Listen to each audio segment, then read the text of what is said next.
time. That is a conviction that's pure.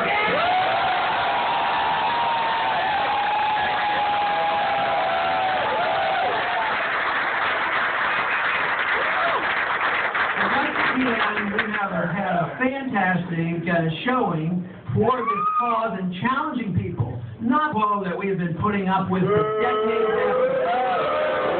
Challenge them and saying, you know, let's challenge them. Let's go back to this real old-fashioned idea, this very dangerous idea. Let's obey the Constitution.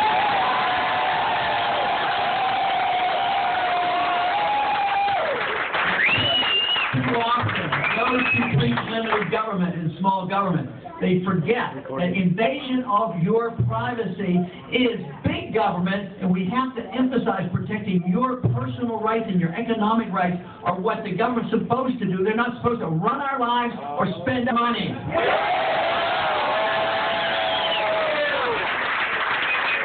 And also, along those lines, we have introduced with so much enthusiasm, I hear it so often from so many volunteers. The other day somebody, he was refreshing my memory because he knew I knew the statement because I've said it. Back in the old days, in the early 70s, and said, we're Keynesians now.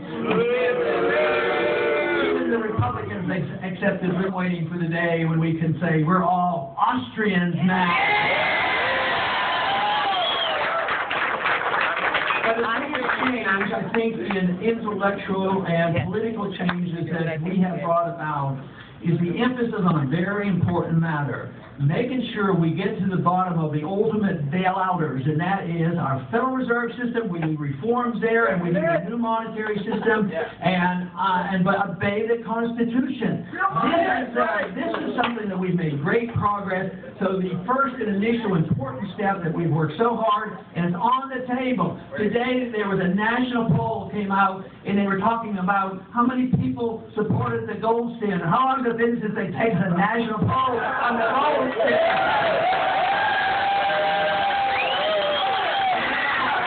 And the majority of American people believe we should have a gold standard.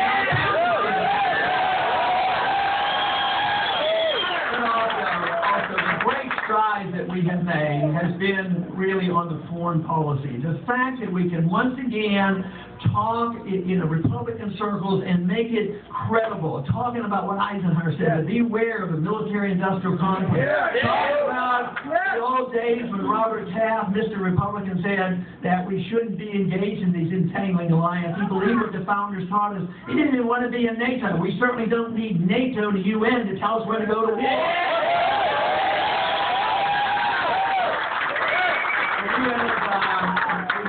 A great difference. The majority of the American people are behind us on this whole war effort. They're tired of the war, costs too much money, too many people get killed, too many people get injured, too many people get sick, and the majority, maybe 70 or 80% of the American people now are saying it's time to get of Afghanistan.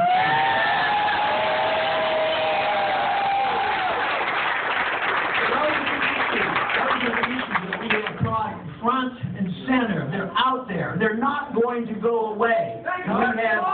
And we have tremendous opportunity to continue this momentum. It won't be long that there's going to be an election up in New Hampshire, and believe me, this momentum is going to continue, and this movement is going to continue, and we are going to keep scoring.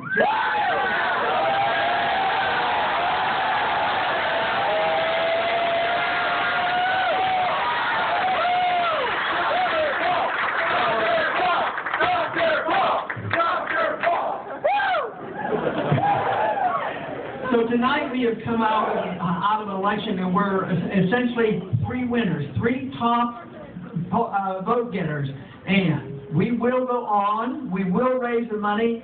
I have no doubt about the vote.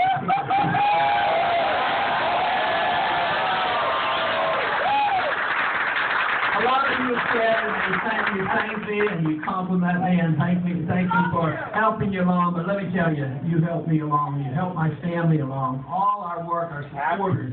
Because without your enthusiasm, we can't do it.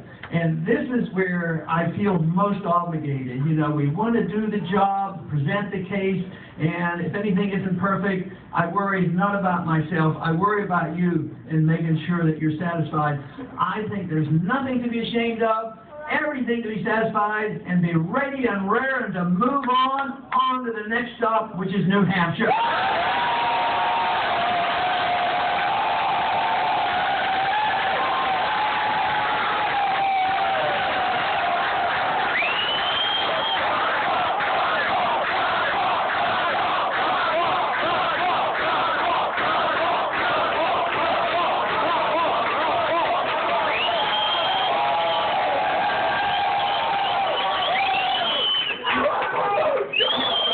Another speaker tonight. He's been with us this evening. Matter of fact, he's been with us in our campaign for quite a years. And you may have met him because he's been around here this evening.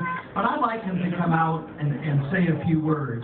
He's been serving in the military for 10 years, and he's been overseas a lot. A lot of it was in Iraq and Afghanistan. And he was on TV tonight, and he didn't quite get to finish his statement. So I've asked him if he would come out and make his comments about why he supports our foreign policy, why he is fighting for the Constitution, and what he thinks we should do. But I would like to invite out now Jesse Thorson to come out and say a few words to you. Thank you.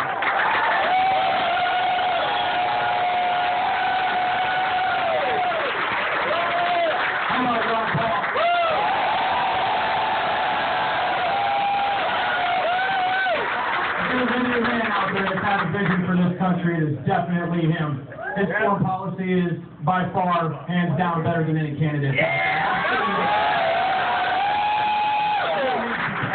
Overseas, and I think everybody else knows that, too.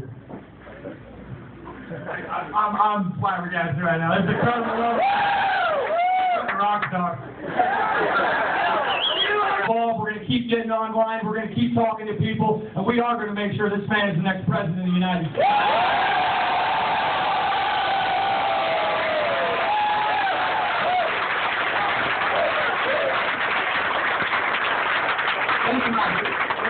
That is a powerful message. Once again, we're the active military when they're campaigning. Our campaign for the Constitution, our campaign for liberty of government, our campaign for personal liberty and privacy, and a wise foreign policy.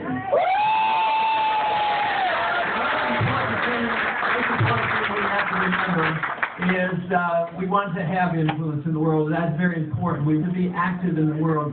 We want to talk to people and work with people, trade with people, and be friends with people. But what we need to realize is our way. You know, there's people who say that we are an exceptional nation, and we certainly are and have been, but we're slipping. But this idea that our exceptionalism out of desperation say that we are so exceptional, what we must do is prove it to the world. We have to send our troops around the world and force it down their throats. If they don't do it, we'll, invade them and occupy them and force election on them. I'll tell you the best way to spread our message, and that is do our job at home. Preserve our liberty at home. Provide a free market. Have a sound currency. Balance the budget. Example, and get them, the rest of the world, to emulate us. That is the way.